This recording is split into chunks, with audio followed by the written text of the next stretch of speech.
Humans are such habitual creatures. That makes me want to do the intro for keyword news. But surprise, today is a Chuseok special. And so we thought we may change things up. We are joined by Adam, though, on the line. Good morning, Adam. Well, good morning and happy Chuseok, Lena. Happy Chuseok. We had to create sort of a theme to delve into one large discussion topic. And it came to us pretty naturally because it's high stakes. Yeah. Those November votes just a few weeks away. That's right. It's not that long until we have the vote for, hopefully, Busan hosting the World Expo in 2030. All eyes are on these votes. A lot of efforts have been put in. So, yeah. Okay. Hopefully it does make it here to Korea. But, of course, we'll have to see. All right, so we want to get our listeners all caught up with what's at stakes here. So we're going to try to explore the World Expo, what it promises to offer for the host countries. It does seem to be a high stakes game. So Korea has been, of course, actively promoting Busan to host the event, like you said, in 2030.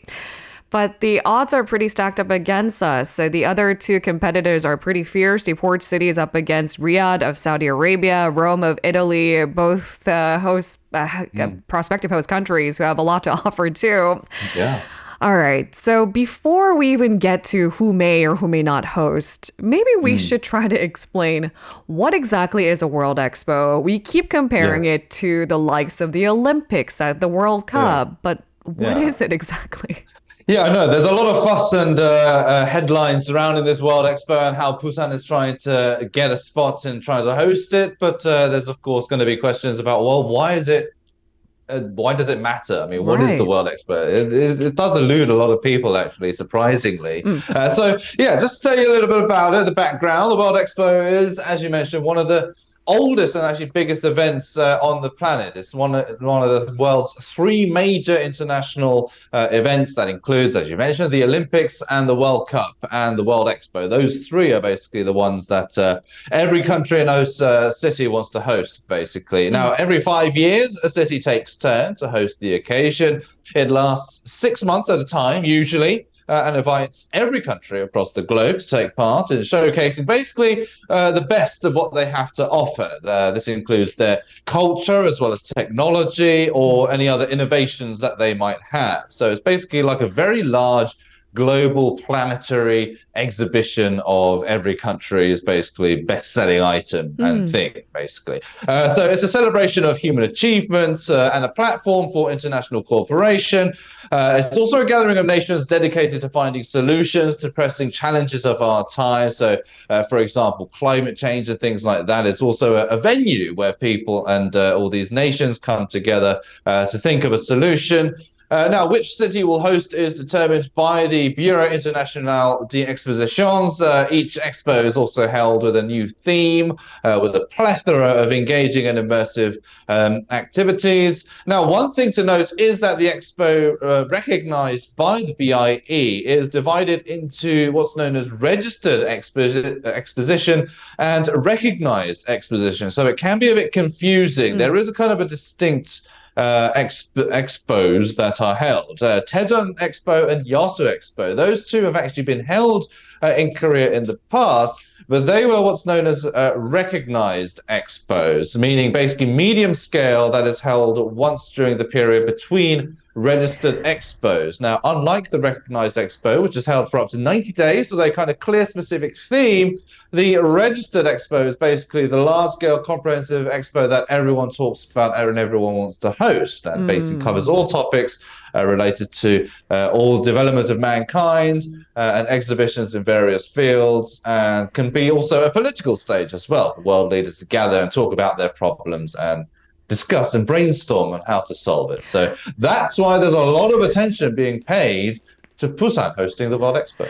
Okay. And I can see, and I'm not placing blame on you, but look at how vague these wordings are. When we think World Cup, we think football, Olympics, sports, a celebration of that. And then you talk about the World Expo. This includes everything and anything in between culture, technology, and innovations. It's pretty massive. It is pretty massive, but that's just the scale of the event itself. I mean, it is basically a platform where all of these are basically showcased. So each of course, there is a theme so that there's some kind of consensus and some sort of uniformity. But of course, The expo itself has kind of changed in terms of its concept and ideology over the years as well. So Mm, first, if it was more centered towards technology, maybe mm. now it's more maybe focused to sustainability, future growth, Uh, and culture and things like that. So yeah, there's a little bit of leeway in terms of what defines or what the whole concept of the expo is, but it's right, basically showcasing the best, as I said, as right. each country, the best selling item and culture and technology and things like that. But I that's remember reading, yeah, it's where you do the big unveiling for the latest tech, like the printing press, for right. example. But I mean, Yeah. when the Eiffel Tower was first erected to the much dismay of locals, I believe it Yeah. was done at the time of the expo. Things like that Right. happen, all Yeah. coinciding, not so coincidentally, with the World Expo. Can we rewind the clock just a little bit and delve into its history? Yeah. How does this massive event get its start? Yeah, so surprisingly, it dates back quite a while, actually. The history of the World Expo actually dates back all the way to 1851, but it was under a different name. At the time, it was the Great Exhibition, and it was held in London's Crystal Palace. This event set the stage for basically future World Expos. Now, in 1853, the second World Expo was held in New York, during which the what was at the time a young USA exhibited its achievements to the world for the first time. Then, of course, it happened in Paris, 1855. And that's when concrete, aluminium, or aluminum for the US viewers, and rubber products were exhibited for the first time, and of course, the iconic Eiffel Tower. The event returned to London in 1862, showcasing new industrial products, including textile machines, printing presses, and trains. Of course, that runs coincides with the time of the Industrial Revolution in the UK, Hmm. and steam trains and the likes. And during the 1862 Vienna World Expo, the new power unit, the electric motor, so another significant technological milestone, was presented to the world for the first time. So it's kind of the World Expos of modern day have kind of steered away from very what should we say, innovative or brand new technological Hmm. feats, and more towards culture and other kind of humanitarian Hmm. side of things. Hmm. Maybe we could see in 2030, it's quite away from now, so we could, of course, have more time for more technological advances. So we'll have to see if there's any other groundbreaking or any amazing technology that might cause a bit of a scene in the technological world. And AIs and autonomous AI is, driving, yes, flying of course. taxis. Yeah, so by that time we'll probably have a lot more electric vehicles, Mm, more sophisticated AI. So we could see probably the next step in that realm. But of mm. course, Korea wants to have Busan be the venue for all that unveiling, right? Speaking of Korea, for 2030, Busan is in the running to host the event. But can we revisit Korea's past involvement in that different leg of World Expo?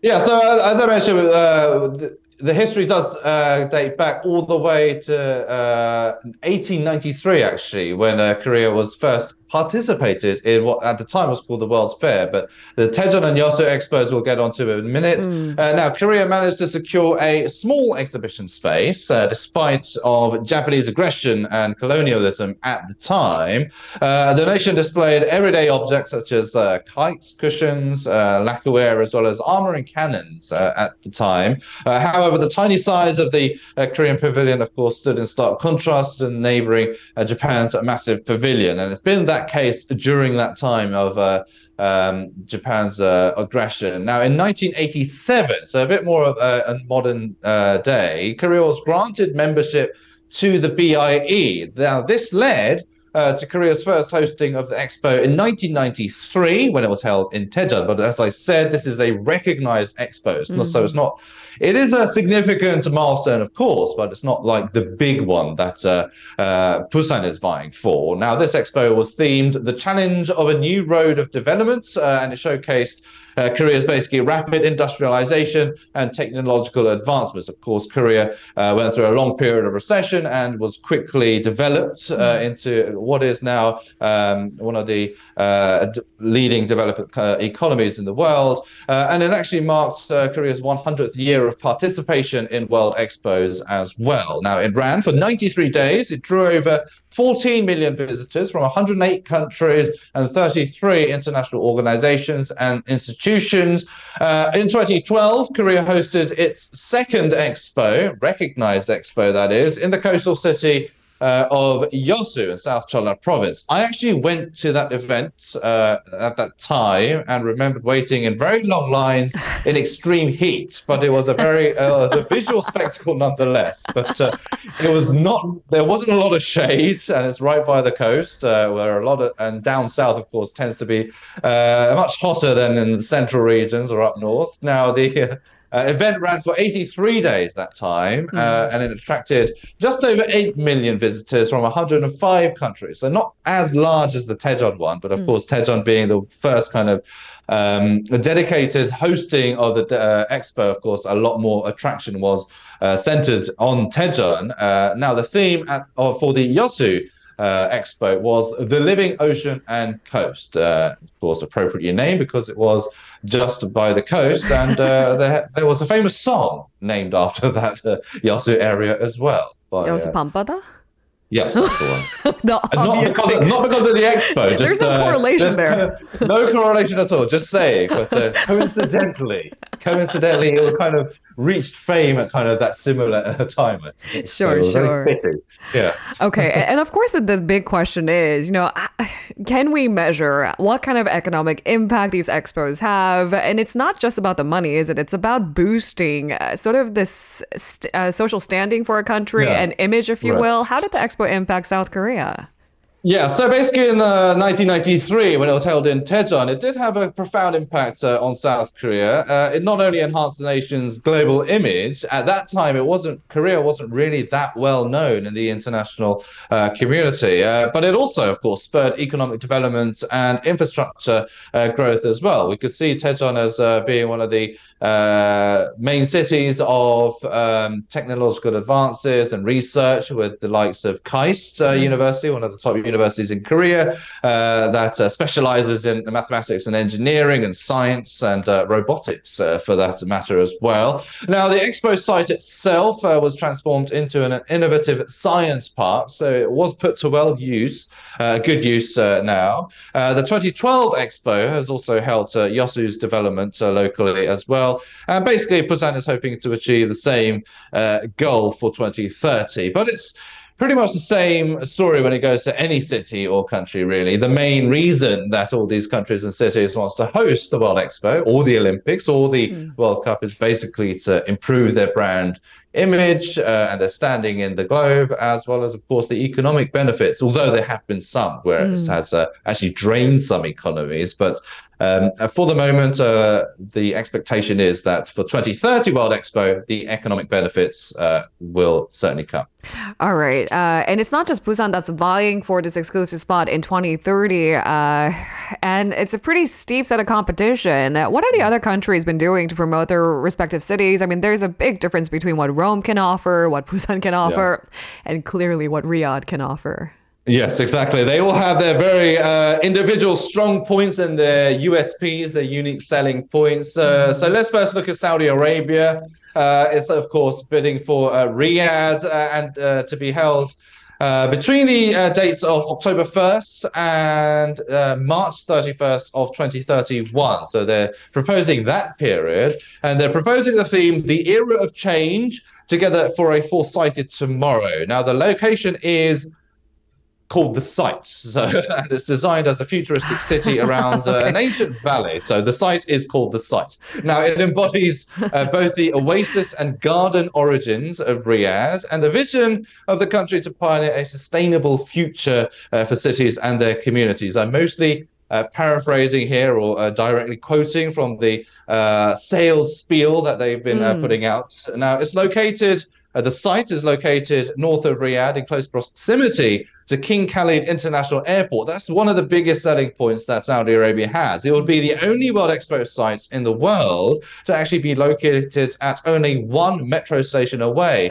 from the airport. So basically, as soon as you land, just one subway stop ride, and then you're there at the expo. So that's, of course, a very appealing selling point. Now, in June, Saudi Arabia unveiled its Riyadh Expo 2030 master plan at an official reception that was organized by the Royal Commission for Riyadh City in Paris. Now, planning organizers have touted that the blueprint will work on developing a version of the expo that is most flexible when it comes to visitors' movement at the site, of course, being close to the subway station and the airport, and the most interactive, collaborative, and sustainable ever. So that is their sales pitch. And of course, I will mention this later as well, but Saudi Arabia has been making a lot of waves in the area of sports as well, because they just have just ridiculous amounts of money to Oil pour money.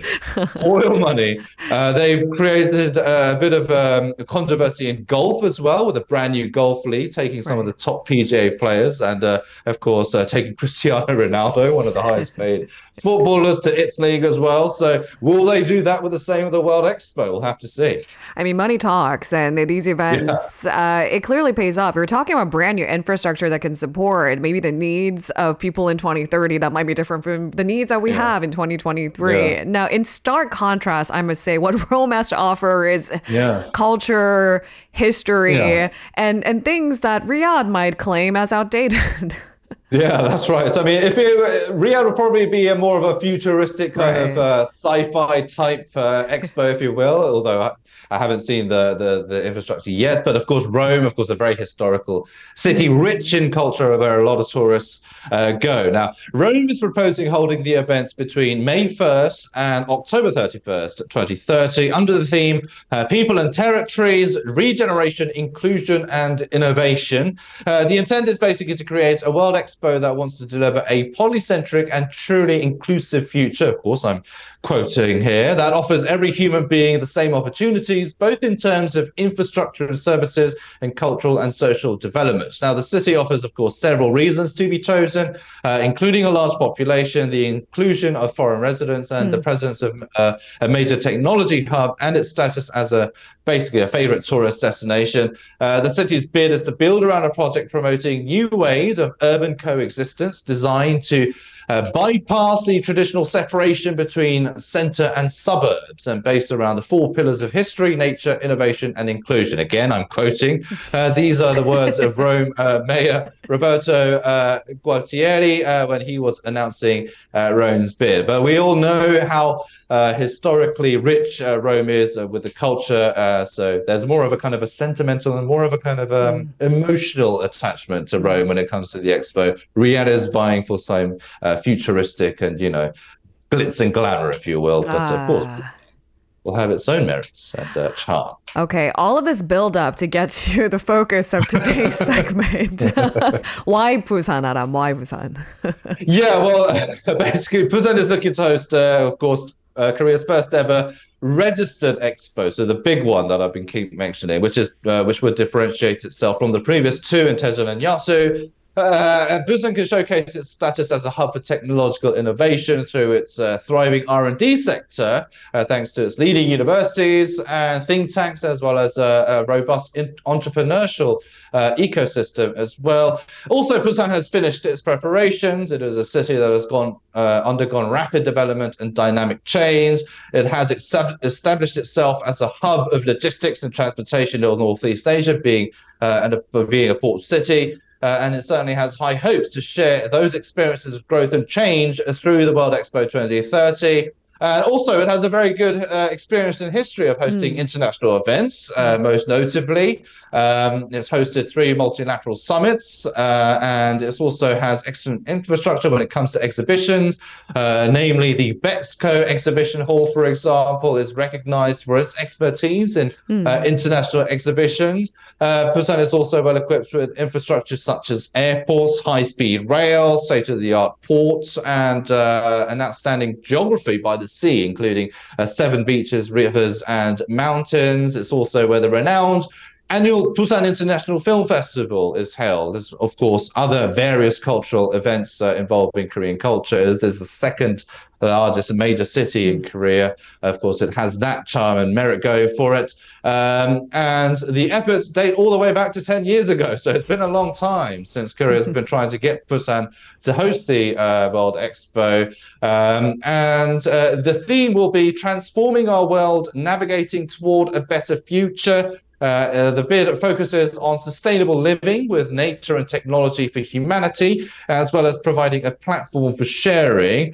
There are two main reasons, of course, why Korea, as well as any other country, would want to host the World Expo. Of course, it is to enhance the national brand and subsequently economic growth for the country. Second, the Expo is expected to have a positive effect on the urban development in various fields, such as revitalizing the local economy. Now, if the World Expo in 2030 is hosted in Busan, Korea will become actually the seventh country in the world to host all three major international events, the Olympics, the World Cup, and the registered expo. So, of course, it will be a very outstanding milestone. And, of course, the economic ripple effect is also far greater than that of the Olympics and the World Cup as well. So that Busan is, of course, vying for that.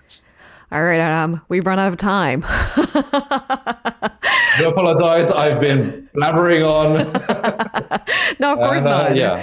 Frankly speaking, I thought this wouldn't be exciting, but it was quite exciting. Thank you for such an insightful conversation. We appreciate it. I do appreciate that, and I do apologize for the TMI, but I think I struggled to keep things a bit concise this time now. But hopefully, we were going to go on to the chances of Busan's bid, but hopefully Busan will have a great chance, especially when you look at the diplomatic efforts being involved. So we'll have to wait until the vote in November. Fingers crossed. Thank you very much, Adam. Happy Chuseok. We'll speak to you again next week. Chuseok. You're very welcome. Happy Chuseok. See you next week. If you're listening to our program using the podcast service, just a reminder that we do go live Monday through Friday, 7 a.m. Korea Standard Time. So tune in and help us make the show more informative by giving us your input. See you bright and early on Good Morning Seoul.